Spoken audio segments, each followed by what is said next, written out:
salió en un paper de la Academia Americana de Otorrinolaringología, la Sí, hiposmia y la disgeusia, que es la alteración en el olfato y en el gusto, o sea, la pérdida brusca de olfato y gusto sin otra causa desencadenante. Bueno, es uno de los síntomas también de este COVID. ¿Mm? La anosmia es la pérdida total del olfato y la hiposmia es la disminución de la sensación olfatoria.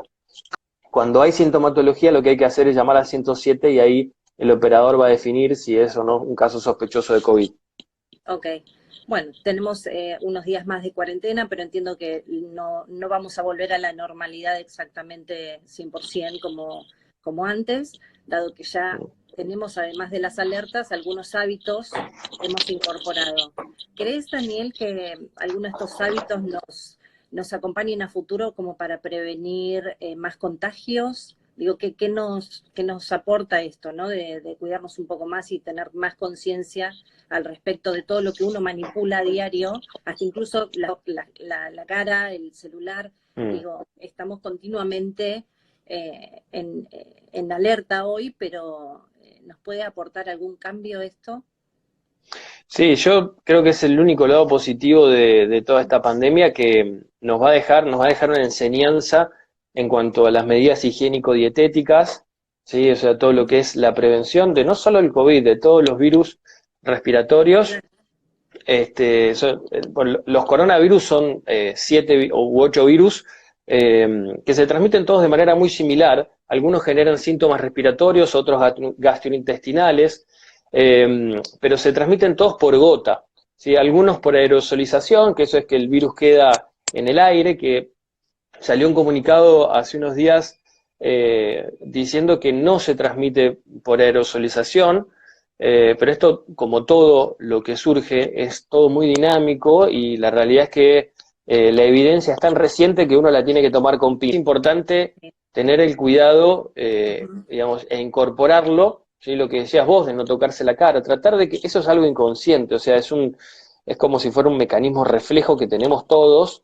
La zona de la cara es un área muy, muy sensitiva, o sea, tiene muchos receptores sensoriales, mecanorreceptores que dan placer o satisfacción cuando uno los rasca, entonces eso tiene una explicación fisiológica. O sea, y más cuando hay pelos o cuando hay alergias que producen más picazón. Entonces, lo que uno tiene que tratar de hacer es de concientizar algo inconsciente. O sea, tratar Exacto. de que cada vez que yo siento una picazón, evitar tocarme la cara. Hay Evitar, veces que es imposible porque la picazón es algo que a veces es como si fuera un estornudo o una claro. tos. Hay veces que no se puede contener. Entonces, Ujú. lo que hay que buscar es una alternativa, buscarse por Sí. ahí el brazo, ¿sí? Como para evitar tocar con las manos o tratar de tener las manos limpias. ¿Sí? Hoy tenemos la mayor herramienta que tenemos para combatir el COVID es, por un lado, el aislamiento, ¿sí? O sea, que las personas se queden en su casa tratando de hacer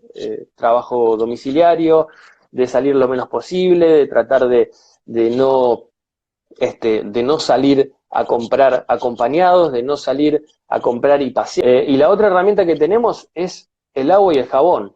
El agua y el jabón es la mejor, el arma más eficiente para este tipo de virus. ¿Por qué? Porque cuando nos lavamos las manos de manera correcta durante por lo menos 20 segundos, pasando por todos los pliegues interdigitales, por la yema de los dedos, por los pliegues de las uñas, las Es manos, perdón, importante. el dorso de la mano, la muñeca, haciendo un buen lavado de manos, estamos barriendo el virus de manera casi completa de nuestras manos, entonces nos quita la carga viral que tenemos en las manos. Por Y eso eso, hace que transmitamos menos, porque esto se transmite ya sea por gota o ujú, por transmisión, digamos, por fomites, que son los objetos que uno toca, el teclado de la computadora, el mouse, las manijas, los picaportes, todos los elementos que uno toca de manera rutinaria. con respecto a tocarnos la cara y evitarlo es porque desde el laboratorio nuestro de tendencia seguimos analizando los hábitos de consumo y el estilo de vida, por eso esta conversación también, eh, pero dentro de esos hábitos de estar adentro de nuestra casa y trabajar desde casa, o estudiar, o estar investigando y demás, o quizás conectándose a través de las redes sociales, lo que notamos es que hay mucho contacto con la cara. ¿Por qué? Porque son momentos en los cuales la gente o se distiende o incluso se concentra para pensar lo que tiene que decir o lo que está haciendo, y como bien decías recién, tiende a tocarse la cara, e incluso hemos observado imágenes donde chicos o adolescentes o gente incluso más grande sale en imágenes tocándose la cara. Entonces, bueno, uno de los mensajes que queríamos transmitir también desde el laboratorio es este, ¿no? De, bueno, como nuevo hábito de consumo, trasladar y transmitir esto de que si vas a estar tocando dispositivos, porque estás trabajando, estudiando, incluso comunicándote con tus amigos, tratemos de no tocar la cara, porque estamos comunicando todo el tiempo, y bueno, eso me parece que era importante. Pero Bien. bueno, es uno de los hábitos que vamos a tener que tener en cuenta. Daniel, es importante también, ahora que estamos todos en casa, con niños, adultos, los niños estudiando desde casa, con la ayuda de los padres y demás. Por ejemplo, uno de los temas que es tu especialidad, la hipoacusia, ¿cómo se identifica o cómo podemos darnos cuenta que un chico tiene hipoacusia, no oye bien? Contanos un poquito al respecto. Bueno, mira, hay diferentes formas de evaluar la audición de un niño, ¿sí? Todos los niños, por ley, deben realizar el screening auditivo neonatal. Ujú, Eso consiste de unas autoemisiones acústicas, ¿sí?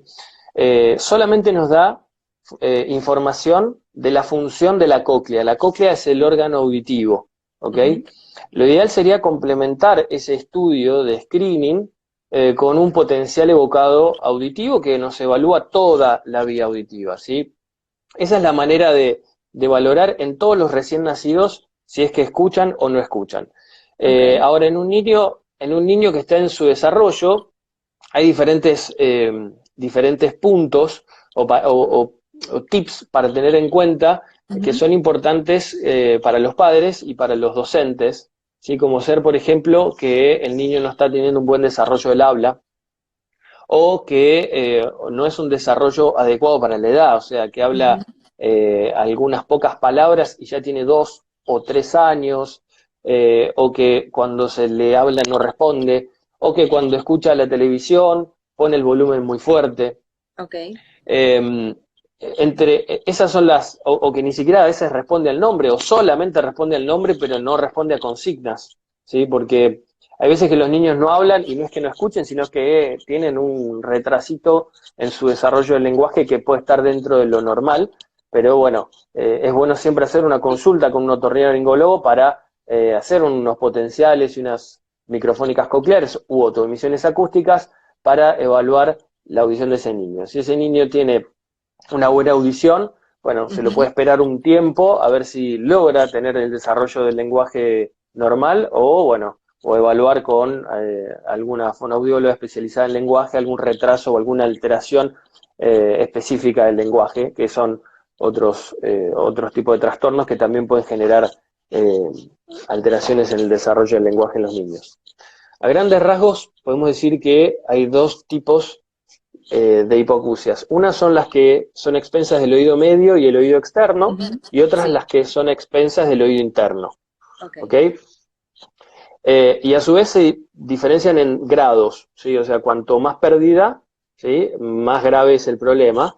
Ujú, La audición normal está entre 0 y 20 decibeles, la hipoacusia leve es entre 20 y 40 decibeles, ok. una hipoacusia moderada es entre 40 y 60 decibeles, y después están las severas, que son más de 60 hasta 90, y después de 90, que son las profundas, que en los Ujú, casos de las hipoacusias leves o moderadas, el mejor equipamiento es la amplificación acústica mediante un audífono, que es un aparatito como si fuera un auricular, que lo que hace es captar el sonido y potenciarlo. Entonces, eso hace que la pérdida auditiva se compense mediante el audífono.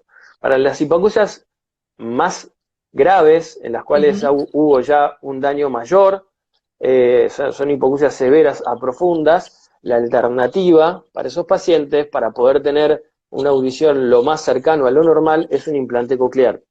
Un implante coclear es un dispositivo electrónico que mediante un procedimiento quirúrgico se coloca un receptor estimulador abajo de la piel, ¿sí? Y ese receptor que va abajo de la piel tiene un imancito que se conecta a su vez con una bobina que está conectada con un receptor del habla, como si fuera, con un procesador del habla, perdón, como si fuera un audífono, ¿sí? La parte interna, a su vez, tiene un cablecito, ¿sí? Que tiene diferentes puntos de contacto que va a ser introducido dentro de la cóclea en el procedimiento quirúrgico, y eso va a ir estimulando directamente al nervio auditivo, ¿sí? O sea, lo que hace el implante es reemplazar a la cóclea que no funciona. ¿Tipo de recomendación con respecto a la utilización de dispositivos para niños? Los dispositivos que utilizan para escuchar música, ver algún videíto, digo, ¿hay algún, o auriculares, ¿hay alguna recomendación? Sí, mira, la realidad es que la hipoacusia por exposición sonora intensa en los últimos años se ha incrementado muchísimo. Y esto es debido a la masividad que tienen los teléfonos celulares, que vienen con auriculares, que cada vez tienen más memoria y los auriculares cada vez tienen más potencia.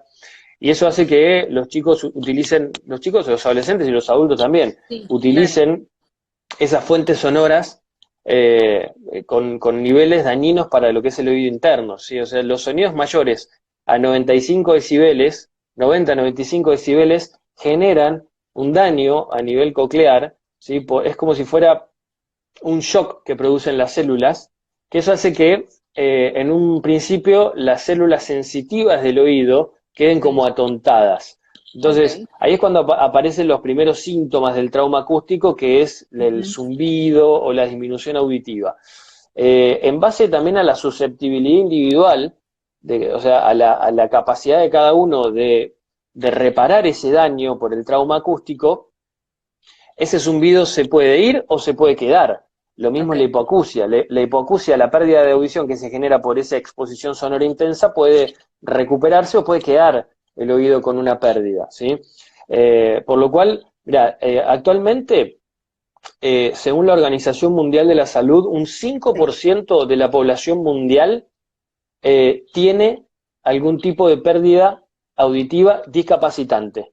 O sea que es mayor a 40 decibeles. O sea, más de 40 decibeles digamos, se puede decir que es una pérdida eh, que altera la calidad de vida del paciente y que genera una discapacidad. Que a futuro va a generar una Y, discapacidad. Ujú. claro, y para el 2050 se proyecta que el 10% de la población mundial, que son van a ser para ese momento 900 millones de personas, van a tener una pérdida auditiva discapacitante. Por lo cual, esto Que es puede algo ser por que es el mucho uso de los dispositivos o de auriculares, por ejemplo. absolutamente, absolutamente. Hay muchas causas que generan hipoacusia, pero el trauma acústico es una de las más frecuentes, ¿sí? Tanto sea en boliches o por música fuerte con auriculares, como también el entorno laboral. Ahora, por suerte, por lo menos en nuestro país, está mucho más reglamentado el tema de la protección auditiva, pero eso hace años, hace unos 5 o 10 años, no estaba reglamentado y los empleados, los obreros que trabajaban con máquinas súper ruidosas sufrían No traumas usaban, acústicos tremendos que son irreparables. que hay que tener cuidado. Bueno, era una forma de entender un poco más acerca de los hábitos de consumo, en cuanto a la utilización de los dispositivos que debemos tener, los cuidados, y bueno, nos parecía importante conversarlo con vos, que ya habíamos hablado la semana pasada sobre COVID y demás, como para ampliarlo. Lamentablemente el instituto en estos No. momentos de pandemia solamente recibe urgencias Ujú. y controles posquirúrgicos. En el instituto tenemos un sistema de guardia 24 Sí, horas, que como te sí. digo, ahora está solamente restringido a lo que es la atención de urgencias. Tenemos estudios audiológicos, estudios del equilibrio, tenemos rehabilitación vestibular también, Ujú. que es un servicio nuevo que hemos incorporado. Clínica bastante completa, tiene sus Sí, quirófanos, sí. tenemos médicos de muchísimo prestigio como el profesor Barbón, el profesor Diamante, el doctor Ujú. Murcia. Bueno, la verdad que es un lugar de excelencia y la verdad que es un orgullo poder trabajar ahí. Bueno, Daniel, muchas gracias por tu tiempo y súper importante la información que nos brindaste. Bueno, Silvana, un placer y bueno, Lo estamos en contacto. postearemos en Muchísimas nuestra red gracias. también.